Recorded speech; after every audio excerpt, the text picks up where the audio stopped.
আমারে তোমরা দেখতে পাবে না।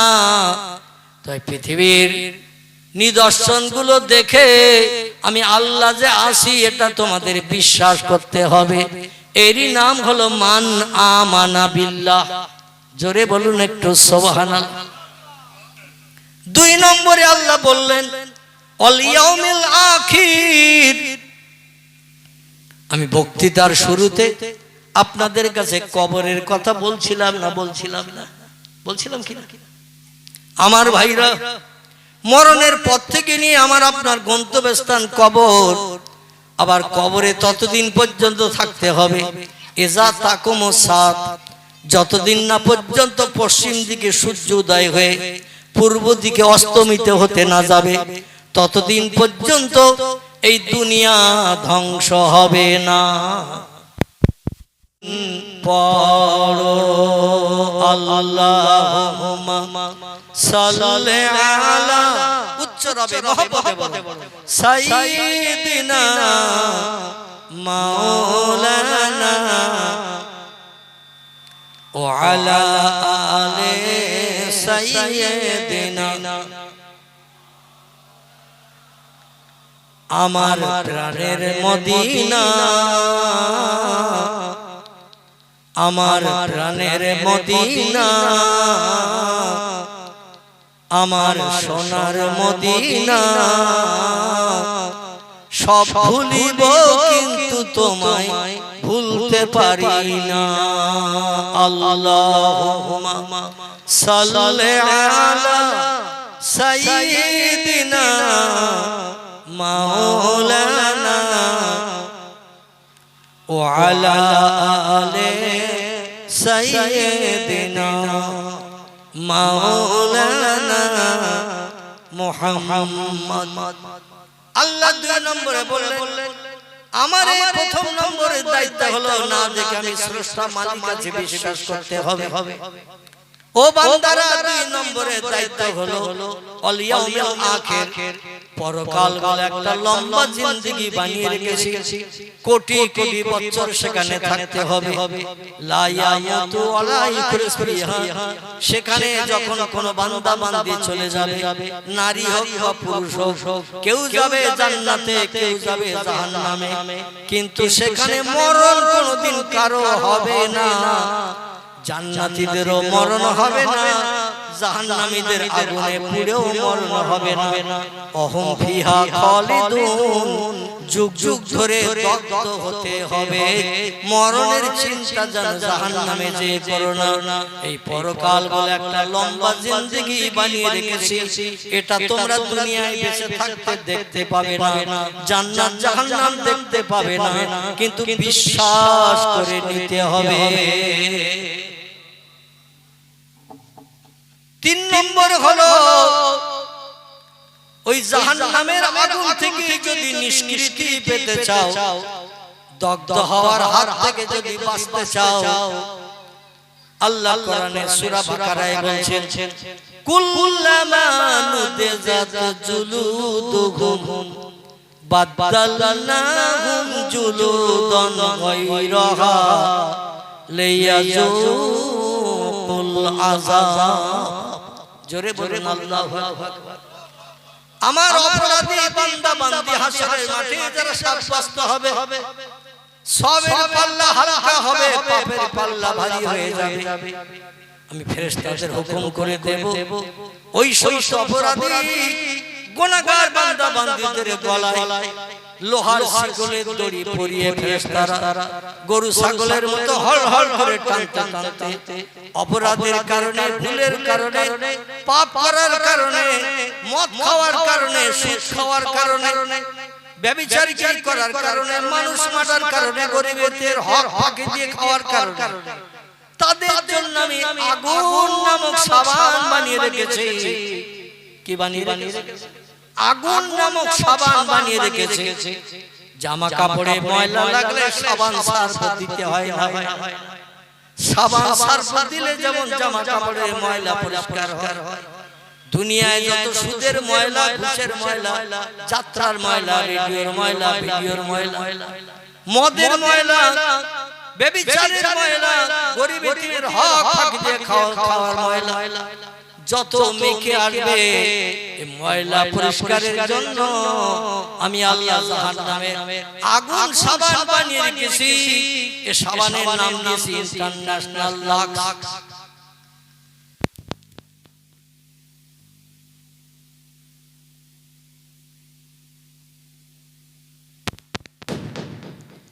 আমিও লেগে হতে নদীও ঠিক কি না, মানে বারবার মাইক ডিস্টার্ব হলে বক্তার বক্তৃতা এমিশনটাই নষ্ট হয়ে যায়। ওখানে মরামরি করুন যেভাবে আছে। আমার ভাইরা, আল্লাহ বলছেন কুল্লামা নুদিজাত জুলুদুহুম, গায়ের ময়লাগুলো পরিষ্কার করার জন্য সুদের ময়লা, ঘুষের ময়লা, তাসের ময়লা, জুয়ার ময়লা, রেডিওর ময়লা, ব্যভিচারের ময়লা, গরিবের হক ফাঁকি দিয়ে খাওয়া ময়লা।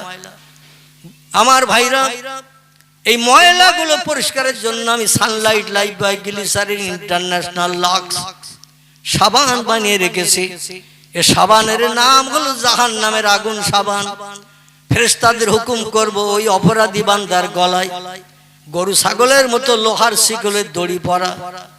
আল্লাহ বলছেন নুদিজাত জুলুদুহুম, ওদের গোশত চামড়া গুলো জাহান্নামের আগুনে পুড়িয়ে পুড়িয়ে কয়লার মতো ঝরিয়ে ঝরিয়ে ফেলা হবে।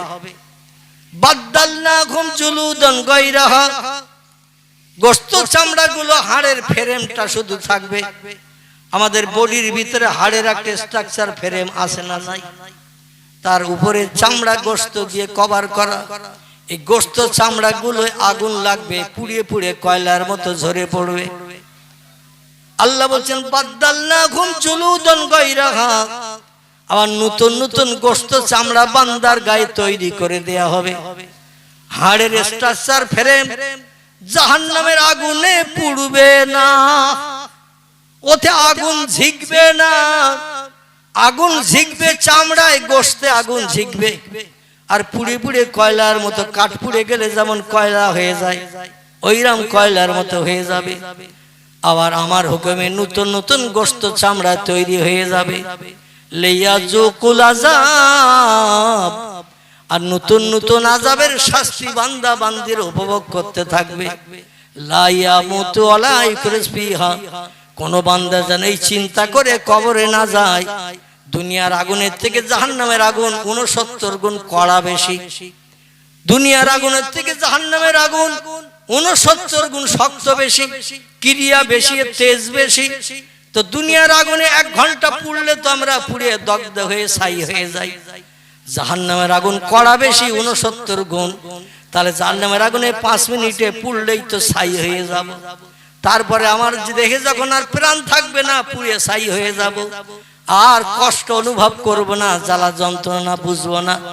আল্লাহ বলেন এই ধারণা করে যেন তোমরা কবরে এসো না, কবরে তোমাদের জিন্দা করা হবে। সুম্মা ইহয়িকুম, কবরে আপনজন রেখে আসলেই জিন্দা করা হবে। আর ওই জিন্দাই হলো চিরস্থায়ী জিন্দা, আর কোনদিন মরণ হবে না। জান্নাতীরা জান্নাতে যাবে, কোটি কোটি বছর জান্নাতে সুখ ভোগ করবে। বয়স বেশিও হবে না, বৃদ্ধ বৃদ্ধাও হবে না। কোটি কোটি বছর হয়ে যাওয়ার কারণে বয়স কম হবে না, একই রকম বয়সের থাকবে আমার হুকুমে। জোরে বলুন সুবহানাল্লাহ। তিরমিজি শরীফের হাদিস, আল্লাহ নবী সাল্লাল্লাহু আলাইহি ওয়াসাল্লাম বলছেন জান্নাতি মেয়েদের বয়স করা হবে 18 বছরের। কত কত? জান্নাতি মেয়েদের বয়স করা হবে যুবতী 18 বছরের বয়স্কা। আর জান্নাতি পুরুষদের বেটা ছেলেদের বয়স করা হবে 21 বছরের। কত? লক্ষ বছর পেরিয়ে গেল, 21 বছরের যুবকের বয়স 22 হবে না। কোটি বছর পেরিয়ে গেল, 18 বছরের যুবতীর বয়স 17 হবে না। আল্লাহ 18 বানাবেন, 18ই রয়ে যাবে। এক একটা যুবক পুরুষকে জান্নাতের ভিতরে সুখ ভোগের জন্য আল্লাহ পাক 70টা করে জান্নাতি হুর গেলেমান বরাদ্দ করে দেবেন। জোরে বলা যাবে না একটু সুবহানাল্লাহ? কটা কটা বললাম? এক একটা বেটা ছেলের জান্নাতের ভিতরে সুখ ভোগের জন্য, জীবন যৌবনের ক্ষুধা নিবৃত্তির জন্য যখন যেটা চাবেন সঙ্গে সঙ্গে আপনার চাওয়া পাওয়াটা পরিপূর্ণ হওয়ার জন্য 70টা করে 18 বছরের যুবতী মেয়ে একটা পুরুষের জন্য বরাদ্দ করা হবে। জোরে বলুন সুবহানাল্লাহ। আচ্ছা, এই তত্ত্বটা শুনে আপনাদের মনে মনে কি হচ্ছে না? দুনিয়ায় আমরা যদি শরীয়তের আইন মেনে 4টে বিয়ে করি, শরীয়তে একটা বেটা ছেলে কটা বিয়ে করতে পারে? কথা বলে 4টে। আল্লাহ বলছেন ফানকিহু মা তাবা লাকুম মিনান নিসা মাসনা সুলাসা ওয়া রুবা ফাইন খিফতুম আল্লাহ তাআদিলু ফাওয়াহিদাতান আল আখির। জোরে বলুন একটু আল্লাহু আকবার। আল্লাহ বলছেন, ও দুনিয়ার যুবক পুরুষেরা, আমি তোমাদের জন্য স্পেশাল ফ্যাসিলিটির তথ্য কোরআনে দিয়েছি। ফানকিহু, তোমরা নিকাহ করো, বিবাহ করো। আল্লাহ বলছেন ফানকিহু, তোমরা নিকাহ করো, বিবাহ করো, জীবন যৌবনের ক্ষুধা নিবৃত্তি করো। খবরদার যেন কোনো অবৈধ মেয়ের হাত ধরে টেনে নিয়ে যেও না। বিবাহ ছাড়া কাউকে নিয়ে যৌন সঙ্গমে লিপ্ত হয় না। তোমার ঈমান আমান সব বরবাদ হয়ে যাবে, তুমি কাফের হিসাবে বিবেচিত হবে। জোরে বলুন আমিন। বিবাহ করো। আল্লাহ কোরআনের ভাষায় বললেন ফানকিহু, নিকাহ করো। কি করো? নিকাহ করো। আমাদের দেশে বিয়ে আমরা জানি একরকম, আর নিকাহ জানি আর এক রকম। নিকাহের বাংলা তত্ত্ব হলো নিকে। কি বলা হয়? নিকে। জীবনের প্রথম বিয়ে, এটি হলো একরকম। আবার প্রথম স্ত্রী যদি খোদা না করুক মারা যায়, কে যদি 3টে 4টে বিয়ে করে ওরে বলে নিকের বউ। বলে না? বলে না? নেকা শব্দের বাংলা অর্থ হলোই বিয়ে। নেকা মানে নিকের বউ নয়। আমাদের দেশে প্রথম বিয়ে করলে সেটা বলে বিয়ের বউ, আর দ্বিতীয় তৃতীয় বিয়ে করলে বলে নিকের বউ। আসলে কোরআনের ভাষায় বলা হয়েছে নেকা। নেকা শব্দের অর্থ হলো 100 বিয়েও যদি আপনি করেন আপনার জন্য ওটা হলো বাংলা ভাষায় বিয়ে, আর আরবি ভাষায় ওর নাম হলো নেকা। জোরে বলুন সুবহানাল্লাহ। আল্লাহ বলেন একটা স্ত্রী যদি তোমার জীবন যৌবনের ক্ষুধা নিবৃত্তি করতে না পারে, চাহিদা যদি মিটাতে না পারে, মাসনা, তুমি 2টো বিয়ে করো। 2টো স্ত্রী যদি তোমার সংসার জীবনে সুখ দিতে না পারে, মনের ক্ষুধা যদি রয়ে যায়, অসলাসা, তুমি 3টে বিয়ে করো। আল্লাহ বলেন 3টি স্ত্রী যদি তোমার জীবন যৌবনের ক্ষুধা মিটাতে অক্ষম হয়, তুমি কামুক পুরুষ, তোমার জীবন যৌবনের ক্ষুধা নিবৃত্তি করতে অক্ষম যদি হয় 3টি স্ত্রী, অরবা, তুমি একসঙ্গে 4টে পর্যন্ত বিয়ে করতে পারো। আল্লাহ খামসা শব্দ তারপরে আর দেননি, মানে 5টা বিয়ে করার অনুমতি একসঙ্গে দেননি। একসঙ্গে বউ রাখা যাবে কটা? 4টে। আল্লাহ বলছেন রবা, তুমি 4টে পর্যন্ত স্ত্রী একসঙ্গে ব্যবহার করতে পারবে। তবে শোনো, ফাইন খিফতুম, যদি তোমাদের ভয় হয়, যদি তোমাদের মগজে চিন্তা ভাবনা আসে, বিয়ে করেছি 4টি, সবাইকে সমান চোখে দেখতে পাচ্ছি না, সবাইকে সমান চোখে মহব্বত করতে পাচ্ছি না, সবাইকে সমান খাবার দিতে পারি না, কাউরে কাছে টানি কাউরে দূরে ঠেলে দেই, এমন চিন্তা ভাবনা যদি মগজে আসে, ফাওয়াহিদাতান, তাহলে একটা স্ত্রী তোমার জন্য যথেষ্ট। খবরদার যেন বাড়তি বিয়ে করতে যাবে না। আল্লাহ বলেন সব স্ত্রীকে সমান চোখে দেখতে হবে, সবাইকে একই রকম খাবার দিতে হবে, সবাইকে একই রকমের শাড়ি দিতে হবে। নতুন স্ত্রীর বয়স কম, পুরানো স্ত্রীর বয়স বেশি, তারে দিলাম বিধবা শাড়ি। নতুন স্ত্রীর বয়স কম, তারে নিয়ে মাঝে মাঝে পিকনিক স্পটে গার্ডেনে বিভিন্ন জায়গায় ট্যুর করতে যেতে হয়, তারে দিলাম বেনারসি 10,500 টাকার শাড়ি। আল্লাহ বলেন কবরে এসো গাপ কটা করে ছেড়ে দেব। কি কটা? গাপ কটা করে ছেড়ে দেব। গম পেশাই করে আটা বানানোর মতো এরকম আটা বানিয়ে ছেড়ে দেব। 4টে বিয়ে করো, আমি আল্লাহ তোমাদের জন্য অনুমতি দিলাম, বৈধ ঘোষণা করলাম, কিন্তু সবাইকে সমান চোখে দেখতে হবে। কেউ থাকবে 3 তলায় আর কেউ থাকবে কুড়ে ঘরে, এটা করলে হবে না। পয়গম্বরের একসঙ্গে স্ত্রী ছিল এই কটা। কি ঘুমোচ্ছেন নাকি? কটা দেখছেন? 9টা। পয়গম্বরের একসঙ্গে স্ত্রী ছিল 9টা। কারবা নাম আয়েশা, কারবা নাম উম্মে হাবিবা, কারবা নাম উম্মে সালমা, কারবা নাম জাইনাব বিনতে জাহাশ, কারবা নাম জাইনাব বিনতে খুজাইমা, কারবা নাম সৌদা, কারবা নাম সুবিয়া, কারবা নাম মাইমুনা, কারবা নাম জাওয়ারিয়া, কারবা নাম মারিয়া কিপ্তিয়া। এরা 9 জন স্ত্রী একসঙ্গে পয়গম্বরের বিবি ছিলেন। জোরে বলুন সুবহানাল্লাহ। কিন্তু পয়গম্বর 2টো স্ত্রী এক ঘরে রাখেননি। মেয়েরা সব জিনিসের ভাগ অপরকে দিতে চায়, সব জিনিসের ভাগ মেয়েরা অপরকে দিতে চায়।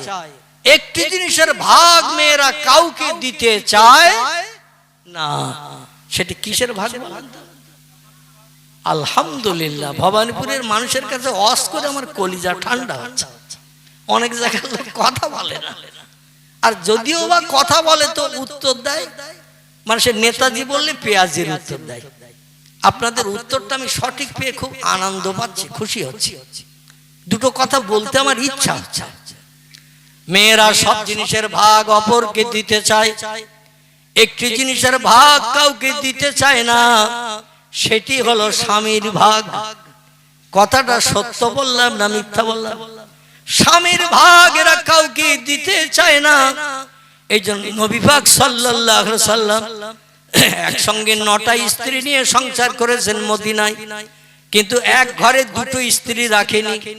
আর আমাদের দেশে অনেক বাড়িতে এক ঘরে 3টে স্ত্রীও থাকে। ঠিক বললাম না ভুল বললাম? এক ঘরে 3টি স্ত্রী থাকে। আব্দুল করিম চার দোকানে বসে দোকানদারের সঙ্গে পাশে বন্ধুদের সঙ্গে গল্প গুজব করছে। গল্প করতে করতে টেলিভিশন দেখতে দেখতে রাত 11:30 বেজে গেছে। দোকানদার আব্দুল মোমেন চাচা বলে আর তো খরিদ্দার নাই, রাত 11:30 বেজে গেছে, চল মিন্টু বাড়ি যাই। মাঝে মাঝে দোকানদার বলে কি না, খরিদ্দার নেই, বেকার বসে থেকে কি লাভ, তোরা তো শুধু গল্পই করছিস, চা তো চাচ্ছিস না, তো এইভাবে আর রাত জেগে বসে থেকে কি লাভ, চল বাড়ি যাই। মিন্টু বলে চাচা ঝাঁপ ফেলে দাও, তুমি বাড়ি যাও যাও, আমি কিন্তু বাড়ি যাব না। চাচা বলে এক বলতে তোর 3টে বউ, আমাদের একটা বউ, তাই মনটা আনচান আনচান করে, কখন বাড়ি যাব খোকার মার একটু মুস্কি হাসি দেখবো। আল্লাহর নবী বলছেন মেয়েদের মাথার তালু থেকে নিয়ে পায়ের তলা পর্যন্ত এই টোটাল বডির ভিতরে সব থেকে দামি অলংকার, দামি গহনার নাম হলো লাল ঠোঁটের ভিতরের সাদা দাঁতের মুস্কি হাসি। জোরে বলুন একটু সুবহানাল্লাহ।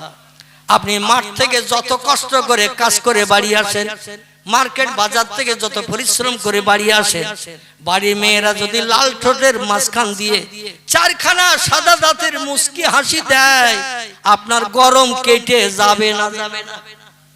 নবী বলছেন লাল ঠোঁটের ভিতরে সাদা দাঁতের মুস্কি হাসি, মেয়েদের মাথা থেকে পা পর্যন্ত টোটাল বডির ভিতরে, এটি হলো দামি গহনা। জোরে বলুন সুবহানাল্লাহ। আপনারা মার্কেট বাজার থেকে, জলকরের আলা থেকে, ব্যবসা বাণিজ্য থেকে বাড়ি আসেন, মেয়ের অন্তত পটল চোরা চোখ টেনে লাল ঠোঁটের ভিতর দিয়ে 8খানা দাঁত বার করে মুস্কি হাসি ভবানীপুরে দেয়। তবে আমাদের বসিরহাট এলাকা অন্যরকম আছে। ওখানে স্বামী বাড়ি আসলে মনে হয় এর অন্তত 8.5 বছর এর স্বামী ঘরে নাই, মুখটা হাড়ির তলা মার্কা হয়ে গেছে। যদি বলে তোর মুখে কোনো ঝল্লি পাচ্ছি না কেন, বলে মিন্টু যখন আসবে তখন দেখবে 22খানা দাঁত। কখানা? মানে আর একজন আছে ওর বয়ফ্রেন্ড, ও মিন্টু যখন আসবে তখন 22 খানা দাঁত বার করে দেখাবো। পটল ছড়া চোখের চাউনি কেমন দেখাতে হয় তখন দেখিয়ে দেব। তোমারে দেখি কি লাভ? তুমি তো হাট খুঁড়ো। জোরে বলুন একটু নাউজুবিল্লাহ। এই জন্য আমাদের দেশের অনেক যুবক 3টে বা 4টি স্ত্রী ঘরে থাকলে দোকানদার যদি বলে চল বাড়ি যায়, রাত 11:30 বেজে গেছে, ও বলে চাচা তুমি ঝাঁপ ফেলে দিয়ে বাড়ি যাবে, যাও, আমি তোমার দোকানের বেঞ্চিতে শুয়ে থাকবো। বলে আমাদের একটা স্ত্রী, তাই বাড়ি থেকে যখন দোকান খুলতে আসি মনটা সবসময় আনচান আনচান করে, কখন বাড়ি যাই, কখন খোকার মার মুস্কি হাসিটা দেখবো, কলিজার তুষের আগুন পানি করব। আর তোর এক বলতে 3টে বউ, তুই আমার বেঞ্চিতে কেন থাকবি? মশা তো মৌপোকার মতো তোরে সেকে ধরবে। ঠিক না ভুল? সেখানে তো মশার টসের কিচ্ছু নেই। আরে একজন পেলিয়ে মৌপোকার মতো মশা সেকে ধরবে না, ধরবে না। বলতে চাচা আসল ব্যাপার তুমি জানো না। বল কি ব্যাপার?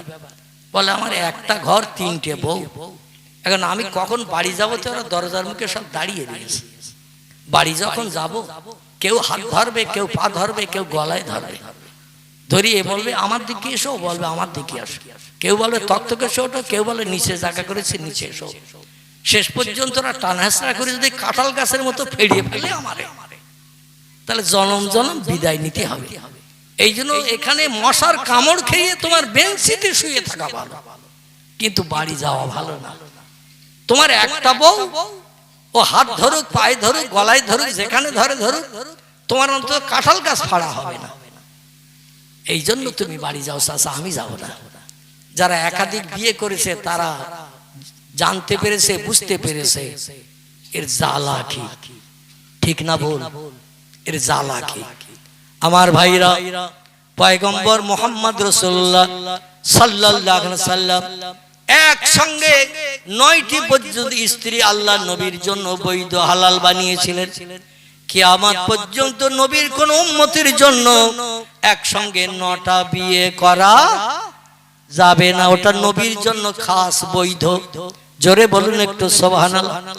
নবীর বিবিরা কারবানা আয়েশা, কারবানা হাফসা, কারবানা উম্মে সালমা, কারবানা উম্মে হাবিবা, কারবানা জাইনাব বিনতে জাহাশ, কারবানা জাইনাব বিনতে খুজাইমা, কারবানা সাউদা, কারবানা সুফিয়া, কারবানা মাইমুনা, কারবানা জাওয়ারিয়া, কারবানা মারিয়া কিপ্তিয়া।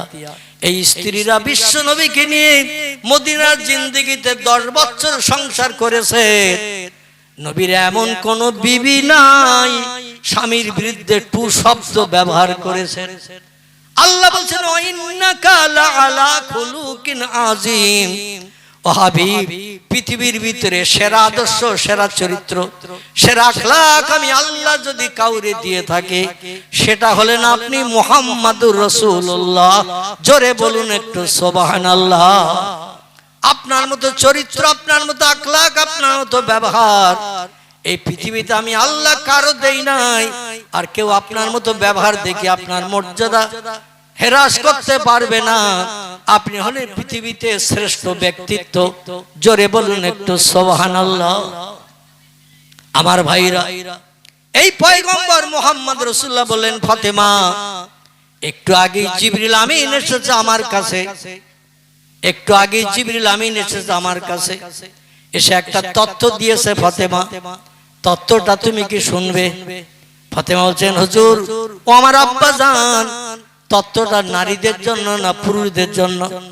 রাসূল বলছেন ফাতেমা, তত্ত্বটা আল্লাহর ফেরেশতা জিবরিল মেয়েদের জন্য দিয়েছেন। হযরতে মা জননী ফাতেমা বলছেন মেয়েদের জন্য যদি দিয়ে থাকেন তত্ত্ব, তাহলে আমারও তো শোনার প্রয়োজন আছে। সেটা আমারও বাস্তব জীবনে রূপদান করতে হবে, আমল করতে হবে। কারণ আল্লাহর জাহান্নামের আগুনে আমি পুড়তে চাই না। ও আব্বা, তত্ত্বটা কি জিবরিল দিয়েছেন একটু বলুন। আল্লাহর নবী বললেন ফাতেমা, তোমার ইবাদত বندگی, আমল কালাম, সংসার যাপন, স্বামী ভক্তি, সন্তানের লালন পালন আল্লাহ এত পছন্দ করেছে। আল্লাহ তোমাকে সমস্ত দুনিয়ার নারীদের সরদারিনী করে জান্নাতের সরদারিনী বানিয়ে দিয়েছে। নারায়ে তাকবীর। তোমার আমল কালাম, নামাজ কালাম, তসবিহ তাহলিল, জিকির আজকার, কোরআন তেলাওয়াত, স্বামী সেবা, সন্তান লালন পালন, পাড়া প্রতিবেশীদের সঙ্গে ব্যবহার, চরিত্র, আখলাক আল্লাহ এত পছন্দ করে নিয়েছে। দুনিয়ার সমস্ত নারীদের সর্দারিনী, সাইয়্যিদাতুন নিসা, সমস্ত মেয়েদের নেতা নেত্রী করে আল্লাহ তোমারে বানিয়েছেন। আমার ভাইরা, কোন মেয়েদের কাছে যদি তার সুনাম করেন, দেখবেন ওই মেয়েটা খুশিতে বাগ বাগ হয়। কিন্তু কোন মেয়ের কাছে যদি অপর মেয়ের সুনাম করেন, ওর মুখটা কিন্তু হাড়ির তলা হয়ে যায়। মেয়েরা কারোর সুনাম পছন্দ করে না, ওরা নিজের সুনামটা শুনতে পছন্দ করে বেশি। তবে ভবানীপুরের মেয়েরা আলাদা, এদের নামে বদনাম দেব না। জীবন আর হয়তো আমার আশা হবে না। বাড়ি যাওয়ার সময় রাস্তায় হয়তো ওরা স্লোগান দেবে, হুজুরের ধর, এ বলবে না, বলবে না। তবে আশা রাখি এই ভবানীপুরের মেয়েরা আমারে ধরবে না, কারণ আমার অতি আপনজন আছে। আমার তালুই বসে, যিনি আমার সঙ্গে সালাম কালাম মুসাফা করলেন, হাজী সাহেব মনু শেখ, চেনেন তো নাকি? আমার সঙ্গে মুসাফা করেছিলেন এখানে স্টেজে। উনি আমার ছোট ভাইয়ের শ্বশুর, মানে আমার শ্বশুর, ঠিক কি না? অতএব আপনজন থাকতে মেয়েরা স্লোগান দিলে আর কাজ হবে? কাজ হবে না। অন্তত উনি আমারে রেহাই করবেন, বাঁচাবেন ওদের হাত থেকে। নবী ডেকে বলছেন, ফাতেমা, আমি তথ্য দিলাম সাইয়্যিদাতুন নিসা হিসাবে তোমার নাম, শুনে তুমি খুশিতে বাগ বাগ হলে, আনন্দ আত্মহারা হয়ে গেলে। ও ফাতেমা, তবে আমি জিবরিল আমিনের মুখে আরেকটা তথ্য শুনেছি, সেটা তো এখন আমি বলি নাই। ফাতেমা বলছেন, মা সালাকা ইয়া আবি মুহাম্মাদুর রাসূলুল্লাহ সাল্লাল্লাহু আলাইহি ওয়াসাল্লাম। আমার আব্বাজান, আর তথ্য কি সেটা একটু আমারে শোনান। নবী বলছেন, ফাতেমা, তামাম দুনিয়ার নারীদের সরদারিনী আল্লাহ তোমারে বানাবেন, তোমার অনুমতি ছাড়া কোনো মেয়ে জান্নাতে যেতে পারবে না। তবে জান্নাতে প্রথম কিন্তু তুমি যেতে পারবে না। তোমাকে জান্নাতের দরজার বাইরে দাঁড় করিয়ে রেখে কোটি কোটি মেয়েদের চোখের সামনে এই মদিনার পাহাড়ি এলাকার একটা মেয়ে প্রথম জান্নাত উদ্বোধন করবে। আর একটু জোরে বলা যাবে না? নারায়ে তাকবীর। আচ্ছা, অন্য মদিনার একটা পাহাড়ি এলাকার মেয়ে, সে যাবে জান্নাতে, কোটি কোটি জান্নাতি নারীদেরকে জান্নাতের দরজার সামনে রেখে। আর ফাতেমা সমস্ত মেয়েদের সরদারনি হবে, নেত্রী হবে, তার অনুমতি ছাড়া জান্নাতে কেউ যেতে পারবে না। কিন্তু তিনি আগে ঢুকতে পারবেন না, অন্য মেয়ে আগে ঢুকবে। তাহলে ফাতেমার ইজ্জত থাকলো? কথা বলে, ফাতেমার সম্মান থাকলো? ফাতেমার চিন্তা ভাবনা ছিল যে আমি যখন জান্নাতের সরদারনি, সব মেয়েদের থেকে সেরা মেয়ে, আল্লাহ আমার নেত্রী বানিয়েছে, নিশ্চয়ই আমি আগে যাব জান্নাতে। ঠিক না? আল্লাহর পয়গম্বর বলছে, তোমারে বাইরে রেখে কোটি কোটি মেয়েদের সামনে ওই মেয়েটা প্রথম জান্নাতে ঢুকবে। শোনা মাত্রই বা ফাতেমার মুখটা হাড়ির তলা চুন হয়ে গেল, মুখটা মলিন হয়ে গেল। আল্লাহ নবী বলছেন, মা হালুকে মাকবরুকে ইয়া বিনতে, ও কন্যা ফাতেমা, একটু আগেই দেখলাম তোমার মুখে মুস্কি হাসি, আর হঠাৎ করে একটা তথ্য দিলাম, তোমার মুখটা মলিন হয়ে গেল, কালো হয়ে গেল, ব্যাপারটা কি আমি বুঝতে পারলাম না।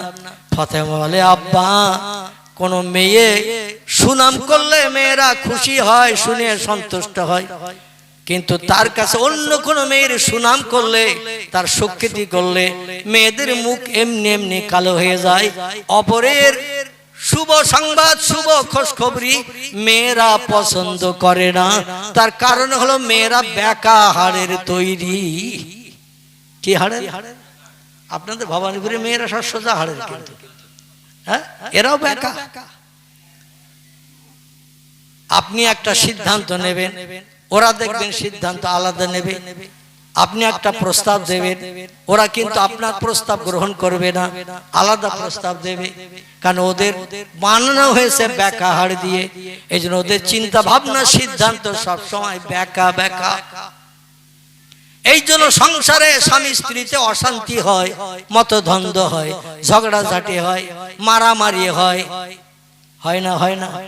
ভবানীপুরে মারামারি হয়, এখানেও হয়, সব জায়গায় শিয়াল ডেকেছে, শিয়াল ডাকার কোন জায়গায় বাদ নাই। আমার ভাইরা, এখন মেয়েরা হয়েছে গার্জেন, বাড়ির মালিক, আর পুরুষেরা হয়েছে চাকর, ঠিক না ভুল?